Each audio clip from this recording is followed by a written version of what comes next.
Merhaba oksijenlerim, kanalımızı desteklediğiniz için size tekrar teşekkür ediyoruz. Yeni oksijenler için videolarımızı takip etmek için kanalımıza abone olmayı ve uyarı ziline basmayı unutmayınız. Böylece her yeni videodan haberdar olursunuz. Bugünkü sanatçımızın ismi Yannick Tucker. Yannick hayatında birkaç kez psikotik atak geçirmiş. Bu psikotik atak sırasında kendi yaptığı tuvalleri ve çizimleri parçalamış.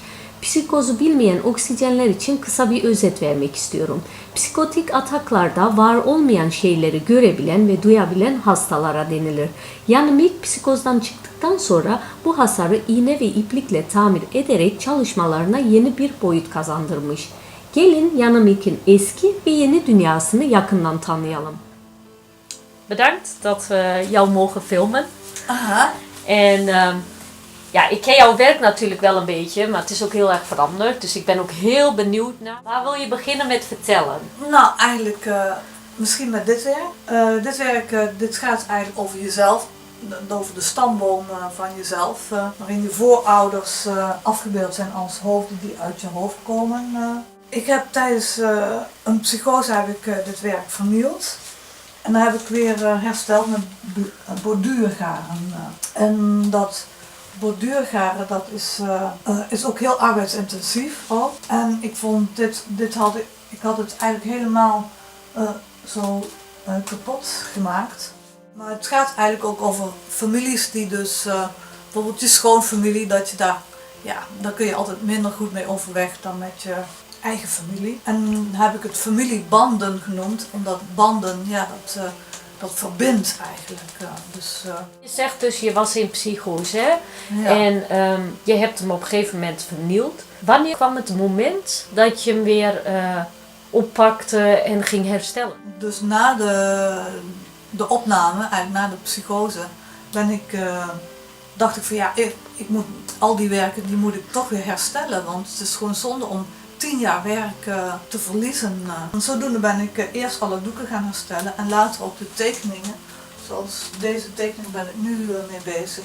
Je ziet hier zo de scheurrand, dus dat heb ik nog steeds extra laten zien. En ik heb er ook wat aan toegevoegd, wat ik vond dat goed bij die tekening zou passen. Zoals hier, dit zit eigenlijk allemaal sterren en die heb ik hier terug laten komen, toch? Een opwaartse beweging erbij komt. En wat voor materiaal heb je gebruikt? Dit is papier en borduurgaren. Wat wil je hierover vertellen? Dit is eigenlijk een werk wat heel gaat over mijn moeder. En mijn moeder heeft in de Tweede Wereldoorlog een bommenhuis is bij haar op het huis gevallen.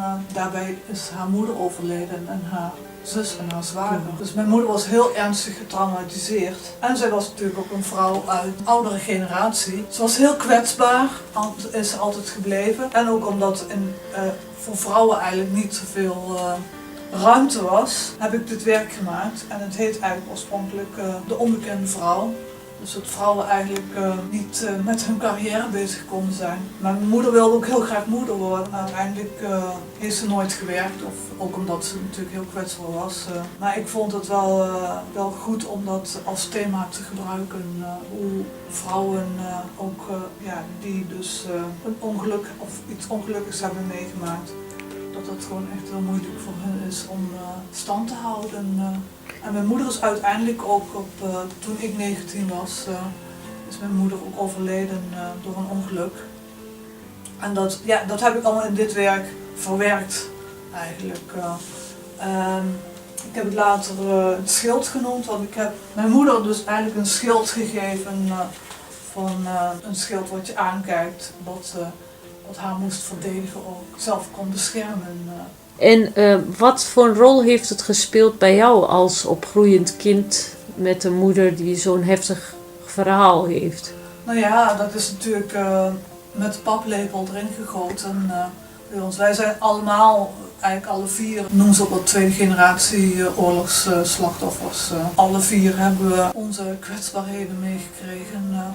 En het is natuurlijk, ja, het is niet alleen in de paplepel ingegoten, maar het is ook eigenlijk al bij het dragen van het kind je zit in je moeder, dus je krijgt het eigenlijk allemaal wel mee. hier ook andere soorten figuren gebruikt. Heb je daar een bepaald idee over gehad? Want hier zie ik andere motieven weer. Ja, ik heb eigenlijk ook weer al die lijntjes dus weer opnieuw. Dus dat het meditatief is. Maar ik wilde ook een vlak, heb ik ook, ook wit vlak. Maar ook daaronder zitten weer lijntjes. Oh ja. En dit hier heb ik figuurtjes gebruikt die ook eigenlijk weer lijntjes vormen. Dus eigenlijk weer helemaal opgevuld met lijnen. Het blijven lijnen. Mensen vergelijken het ook wel eens met Aboriginal art. Ja, daar heeft het ook wel verwantschap mee. Want de Aboriginals hebben natuurlijk de droomtijd. En tijdens zo'n werk maken kom ik dan ook in een soort vorm van droomtijd eigenlijk. Het gaat eigenlijk ook allemaal over dromen, nachtmerries. Wij dromen ons eigenlijk allemaal ons eigen leven, toch? Dus eigenlijk jouw werk ben jij? Nou ja, dus een soort manifestatie van herinneringen, angst ook weer. Dus eigenlijk alles wat een mens kan zijn eigenlijk. Is dat nieuw werk? Dat is een nieuw werk. Ah. Dat is wel heel anders. Ja, met cijfertjes. Met cijfertjes, ja. Dat is een verrassing. Ja. Waarom cijfers? Ja, cijfers, omdat cijfers ook kunnen groeien eigenlijk. Het kan uitdijen. En dit is eigenlijk ook een yoga-werk, wat ook over de yoga gaat en over het heiligbeen, chakra eigenlijk. Oh, oké. Waar bevindt dat zich? Achter zit het heiligbeen. Ja. En daar, dus een heiligbeen is eigenlijk het creatieve chakra. Kijk, en er staan weer allemaal letters in. Nou, er staat hier, eigenlijk zijn het alle letters die ik door elkaar heen heb gebruikt van amor. Amor, oh oké, Ja. Amor, liefde. Ja, over liefde. En dat is dan eigenlijk Ja. ook het hart. Het hart is dus natuurlijk de liefde. Het hart Ja. bevindt zich altijd in het centrum. Ja. Dit is natuurlijk, als je zo staat, Ja. in je armen en je handen zijn eigenlijk ook altijd met liefde bezig. Ik vind het wel een hele mooi contrast met andere werken, zeg maar, andere perioden in je leven. Hè? Van wat ik achter jou zie en wat dat werk van je moeder. En opeens zo'n wel heel positieve periode eigenlijk. Ja, heel erg veranderd. Ik huil nu bijvoorbeeld nooit meer. Oké. Dus, en voorheen was het alleen maar huilen, huilen, huilen. Ja. Mag ik hem van de achterkant zien? Moest kijken, wat prachtig. Ja. Dit lijkt bijna wel Arabisch. Ja, het is gewoon een werk op zichzelf. Ja. Ja. Kijk, deze is wel heel anders, want hier heb ik ook witgaren in gebruikt. Dus je bent nu bezig met... Nieuw werk en herstellen ook.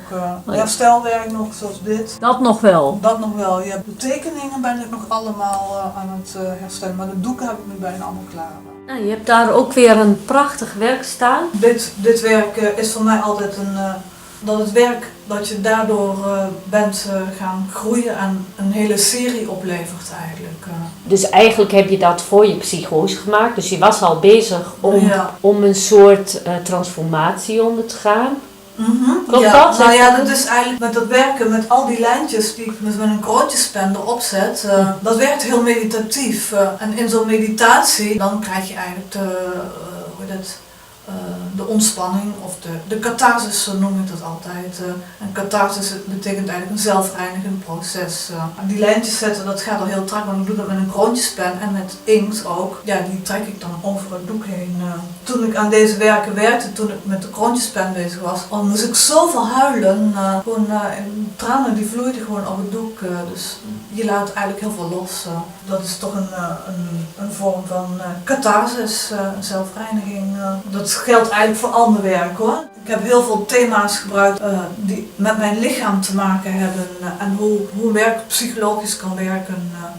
En vooral met deze hoofden allemaal, dat zijn eigenlijk allemaal hoofden die ik te onderzoeken eigenlijk, wat een psychose is. Hoe iets bizars eigenlijk, hoe ik dat kan verbeelden ook.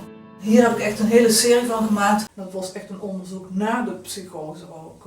Waar gaat jouw werk eigenlijk over? Hè? Je hebt ene keer over familiebanden, andere keer weer over die, wat ik noem, moet je maar zeggen of het wel of niet klopt, het verlichtende element. Hè? Wat is jouw drijfveer eigenlijk? In ieder geval sowieso, als ik aan mijn werk werk, moet ik gewoon rustig kunnen werken en moet ik ook ontspannen eigenlijk. Dat is gewoon, zodra ik gestrest in mijn werk zit, dan gaat het niet goed. Maar met die ontspanning, toch kies ik soms wel thema's uit die eigenlijk veel met angst te maken hebben. En door aan die thema's te werken met angst, ontspannen toestand, dan wordt eigenlijk die angst ook minder. Dus, en het verdriet ook minder. Dus het zijn eigenlijk allemaal met mezelf zo bezig te zijn aan die thema's van angst en verdriet en ook andere moeilijkheden. Ja, dan ontspan ik gewoon. Oké. Dus dan komt het gewoon toch in het werk terecht. Het pijnlijke en het gevoelige. Ja, Jannemiek, ik zie hier ook een heel bijzonder werk. Ik weet niet of je iets over wil vertellen. Ik heb het duisternis genoemd. Maar het is ook duisternis eigenlijk. Ik heb dit werk in een andere serie gemaakt. Maar deze kwam eruit die niet paste bij de serie. Ja, die toch iets heel... Ik vond het zelf heel spannend hoe de achtergrond met de voorgrond werkt. Uiteindelijk ben ik wel tevreden over dit werk. Maar ik vind het ook weer een heel moeilijk en gevoelig onderwerp ook.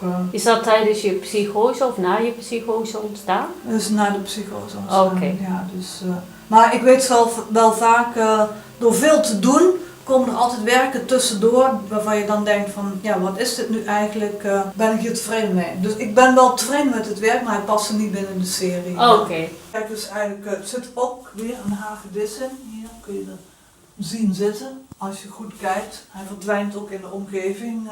Maar hagedis, wat betekent dat in jouw werk eigenlijk? Nou, heel vaak gebruik ik hagedissen en dat is eigenlijk heeft het te maken met de yoga. Omdat in de yoga dan heb je de kundalini-energie en dat is een energie die van beneden naar omhoog gaat. En die kundalini-energie wordt vaak verbeeld door een slang.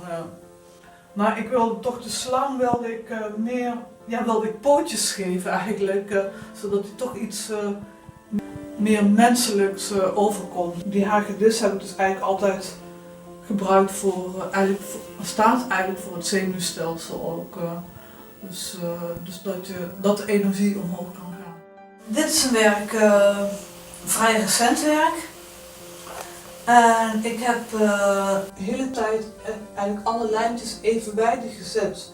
Dus dat ik gewoon dat ik het helemaal opvulde met lijnen. Dus dat het helemaal uit lijnen bestond. En dit werk ging eigenlijk over een kat. En die kat is overleden. En dat was een soort herinnering aan die kat. Hier zie je... Oh ja, ik zie wel een kat. Ja, klopt. En hier staat een vaas met planten en bloemen. Toen dacht ik van, nou, ik vind magenta een heel moeilijke kleur. Dus ik heb daar magenta gebruikt. Ik had toch het gevoel dat ik er toch nog iets anders mee moest doen. Dan heb ik vrij recent deze vrouwentongen erin gezet. Daarna ben ik nog een keer met deze bollen en ook met papier op het doek gegaan. En dat vond ik zelf ook een enorm spannend gegeven.